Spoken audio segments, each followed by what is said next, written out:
talking to you about those. Well, if you're like me, you have caller ID. And if you're like most people, you don't answer the call if you don't recognize the person on the caller ID. If it's someone that indicates that they know you, then you answer them. But if not, you just let it go to voicemail, and maybe you remember to check it later. And if you happen to have a house line, you know that almost all the calls that come in on that are spam and robocalls and even scams. So it's a nuisance at best, but it can be even worse. Oftentimes in the nightly news, they'll be reporting about the latest scheme to trick you out of your money. They just want to get, access to your personal information, and they can do that through phone calls, and they can come from real people or robocalls, or can even come through text messages. Sometimes they make false promises, sometimes false threats. Sometimes there'll be these great opportunities to buy a product that you just must have, or a way to invest your money that you can be assured it's going to have great rewards. Or you can receive free items, things that you just can't live without. Some claim to be the IRS or debt collectors. Some claim to be your bank or a credit card company. Some promise awards or lottery wins, and you didn't even buy a ticket, or sweepstakes that you didn't even participate in, or grants or insurance from a relative you didn't even know you had. All you have to do is just give your personal information, as easy as that, and the money will be deposited into your bank account today. There are Ponzi schemes and investment frauds and pyramid schemes. Some of them even claim to be charities, and I have been taken by a few of those, especially if they're for police or fire or rescue or veteran services. So how do you know? How do you sort through all of this? How do you know when to trust the call? How do you know when the call is a scam or when it's really for real and the truth? Well, this can be especially complex when the call is from God, or so it appears. So allow me to tell my story and sort of share some of my testimony. When I was 18 years old, the boyfriend that I'd been with for 3 years broke up with me.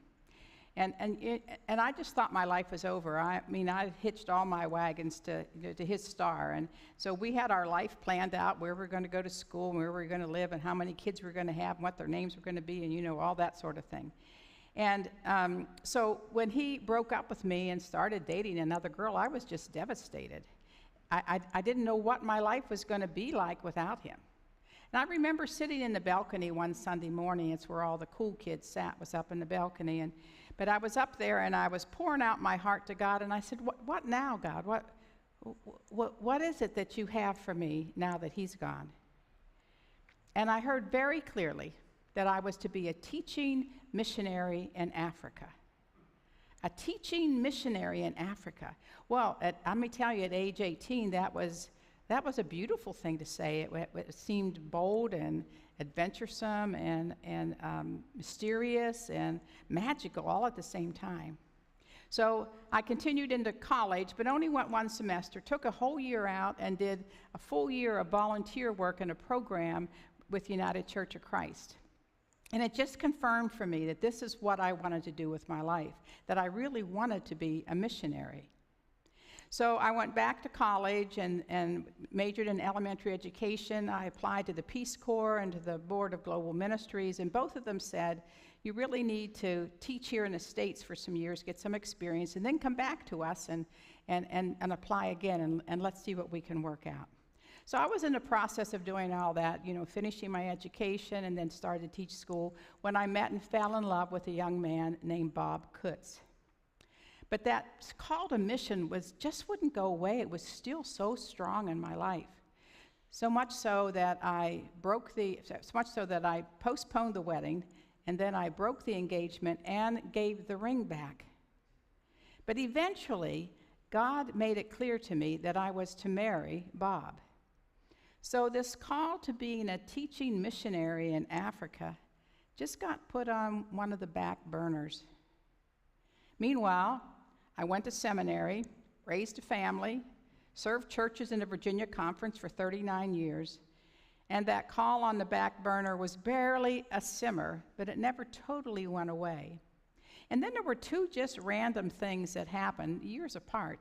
Somewhere in the late 1980s, around 1990, I was praying in the morning, and we were living in Falls Church at the time, and I was doing my devotions in the morning, and I asked God a question. It's a question that I asked God lots of questions, but it was a question I never asked before.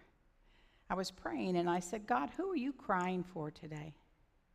Because I thought, if God's crying for somebody, I need to be praying for that. And there was a response, which really surprised me, because I ask God a lot of questions and get a response about 1% of the time. And the answer was, the children.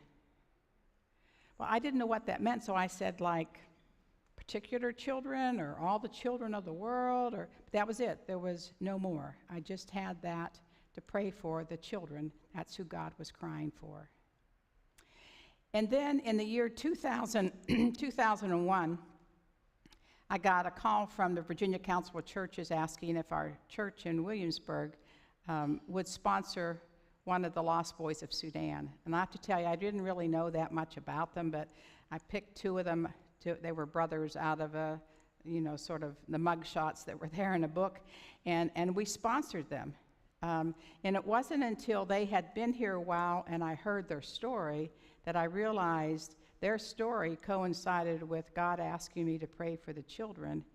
And that's who God was telling me to pray for that day, were these same children that called the lost boys of Sudan. Well, then at age 63, I heard God call me to retire at age 65. And I'd always thought that I would work till mandatory retirement age for United Methodist pastors is 72, and I always thought I would just die in the pulpit with my robe on, kind of that kind of thing. So I thought, well, am I supposed to retire or not? So I sat with it for a while, and I had learned over the time that when I heard that I needed to sort of test it a little bit and see if it went away, see if something else came along, or if it got stronger and what happened. And it just became clearer and clearer that I was to retire at age 65. So I announced my retirement, and I waited. I wasn't sure why, but sometimes God tells us to do something and doesn't give a whole lot of backstory to it. You just got to do it. So, but in my own mind, I was thinking, well, maybe I'm going to get sick, and this is just sort of a way of pulling me out of the way, or maybe somebody in the family is going to get sick, and I need to take care of them, or maybe Bob and I will end up with the grandkids or something. I heard all these horrible reasons that I should retire. None of them were good, really. But just 2 months before I was to retire, a door opened for me to go to South Sudan through one of these lost boys, to go to South Sudan and to start a school. So on June 26th, the very day that I retired, June 26th in 2013, 10 years ago, I had my second knee replacement. And before I could even complete the 2 months of physical therapy, on September 7th, that same year, I went with another woman, Beverly Nealon, and we started a school in Rumbek in South Sudan. We had been in Rumbek for 2 weeks, and on Monday of that third week, so after just 2 weeks there, not having any idea what we were doing, except we both were there with Angelo, and the Catholics had given us 2 classrooms to use in their school just for a couple months. Someone else had gone ahead of us and had gotten a local carpenter to make desks.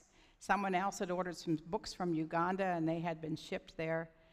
And there we were, with the desks and textbooks, a chalkboard behind us, and students. And I was a teaching missionary in Africa at age 65. And people said, wow, that must have been like a glorious, holy moment, with angels singing the Alleluia chorus. But I said, it was just so hot. And the sweat was it was dripping off my chin. I just couldn't help it. And all I could think of was, God, this would have been a lot easier at 25 than it is at 65. But over those years between 18 and 65, after seminary, after marriage, after family, I really seldom considered that call.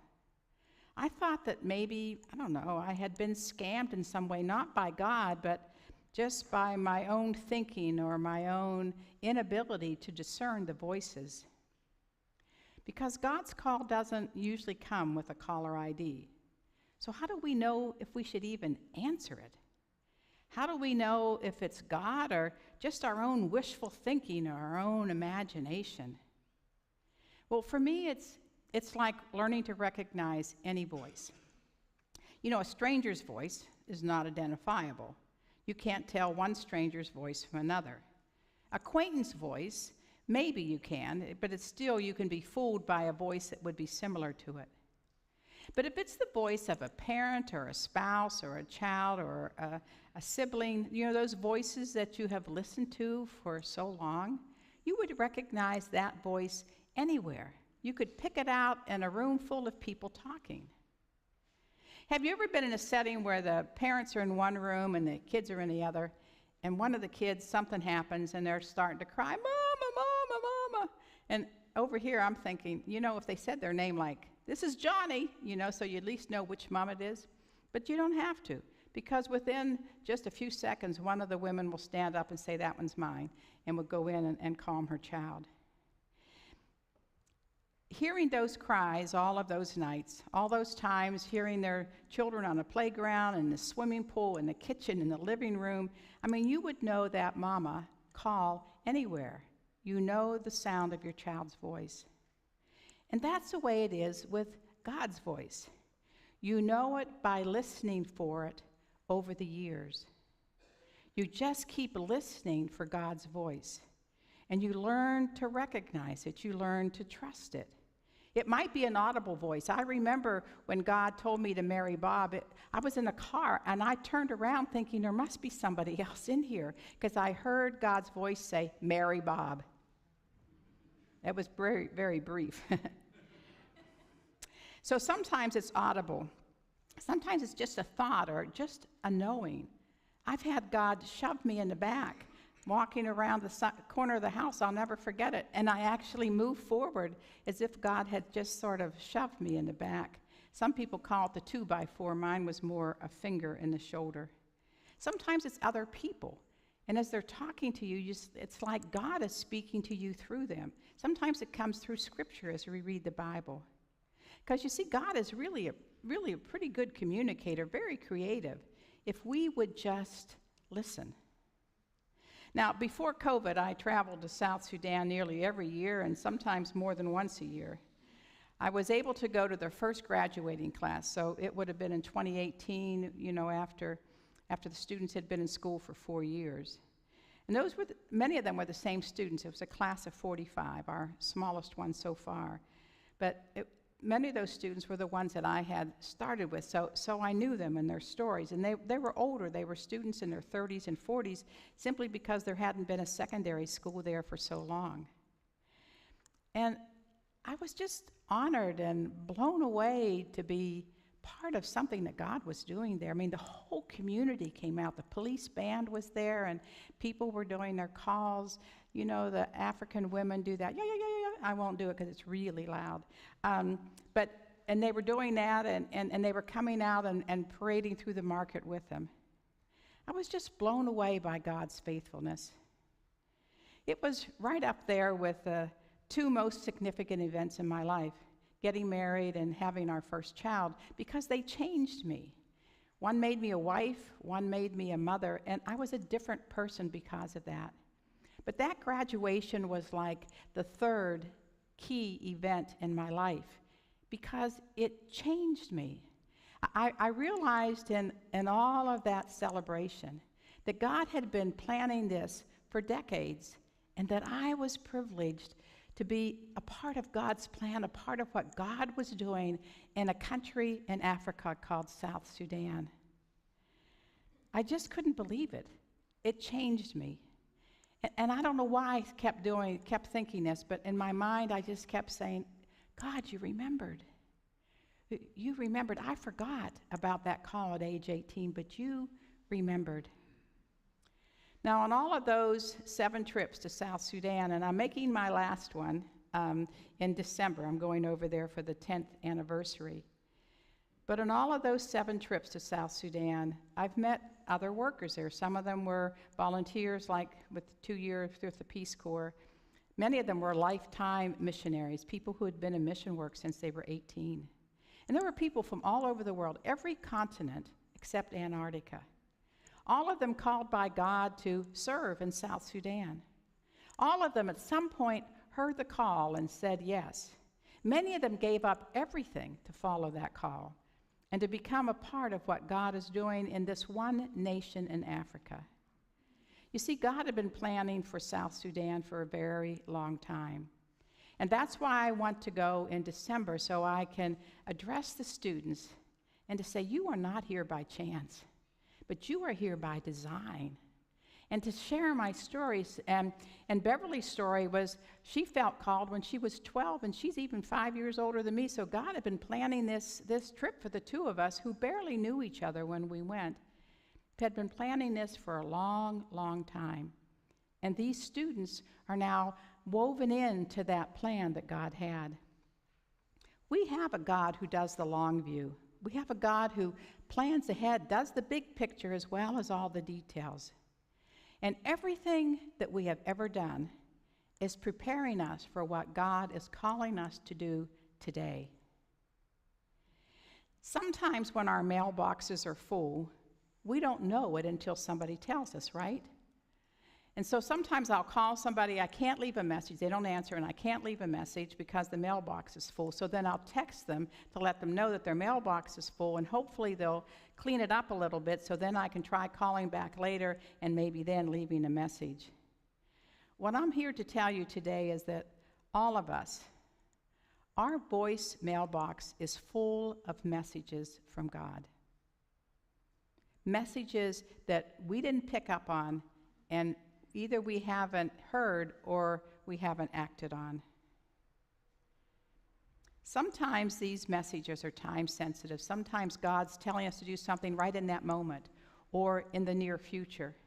And we just ignore it. We don't do anything with it. And we can grieve those because there are many of them, many missed opportunities that God has called us, and we just have failed to answer the call. But we can delete them. We can erase them. It's called confession. We ask God for forgiveness, and they are gone. And when we do that, it makes room for more messages from God, and we call that grace. God has work for us to do if we will only trust the call. So whatever it is that you're hearing, whether it's a loud ring or a soft vibration, just trust the call. Listen to God and learn the sound of God's voice in your life. It may be different than God's voice in my life. Listen to what it is in yours, and then trust the call. The world will be blessed when you trust the call. Trust the call. I want to call on